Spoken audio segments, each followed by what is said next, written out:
You just don't seem to get it.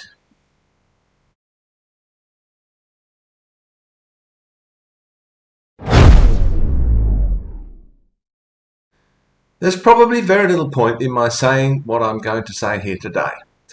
I feel that I'm probably just repeating myself, repeating what I've said in response to comments.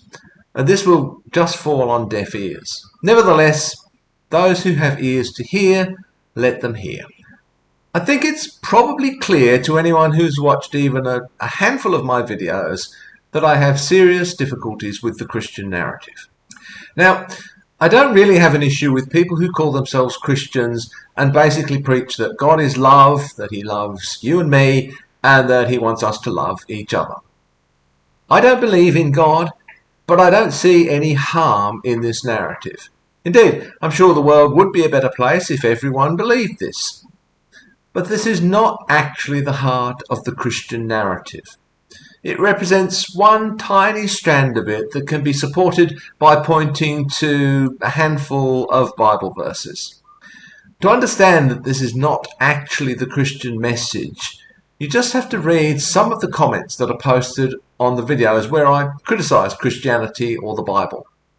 There's really a pretty simple formula to the Christian story, and it's even there behind the God is love narrative if you look closely enough. First, God made human beings and the world, and it was all very good.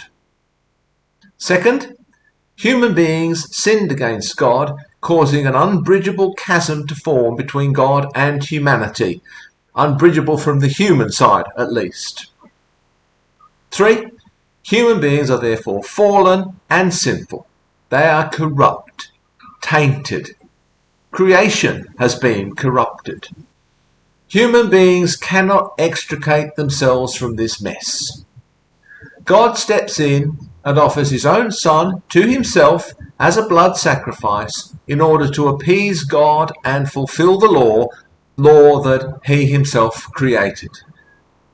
Those who have faith in God will be given an eternal reward, eternal life in God's glory. Those who don't will, at best, be annihilated, possibly cast out into outer darkness forever, cut off from all love, or at worst, tossed into a fiery lake for all time. This last is the bit that many Christians really seem to like talking about. That's it, basically. Did I miss anything? Did I leave out anything important? Did I get anything wrong? Christians can argue amongst themselves about the details. I don't accept this narrative. By that I mean that I don't believe it's true. I don't think it represents reality.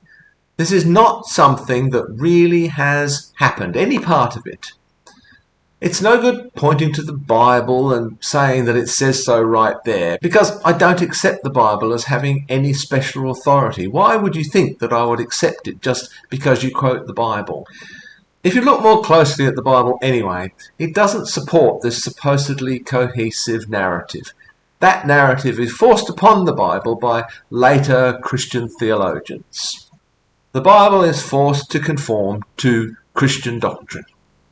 Let me add, though, that I am not one of those atheists who claim that they would welcome this narrative if they thought it was actually true. They don't believe it is, but if it were, they would embrace it. If there were some tangible evidence to support this narrative, they would accept it. I think most probably when some atheists say this kind of thing, they're probably only thinking of the God is love part, but obviously I can't speak for them.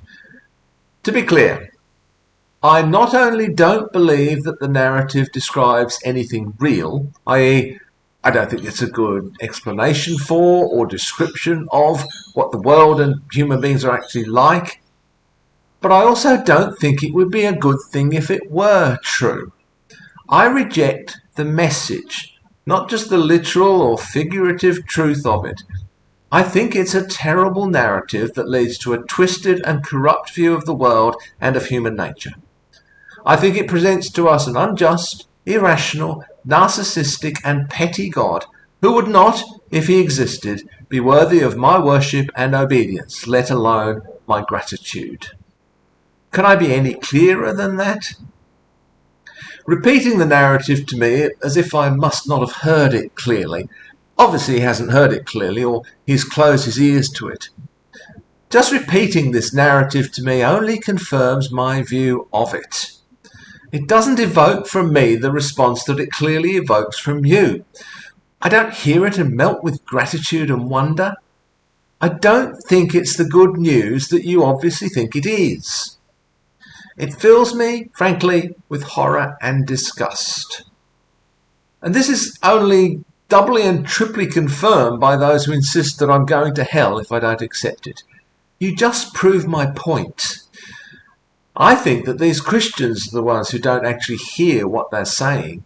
They're just repeating a formula that they've memorized.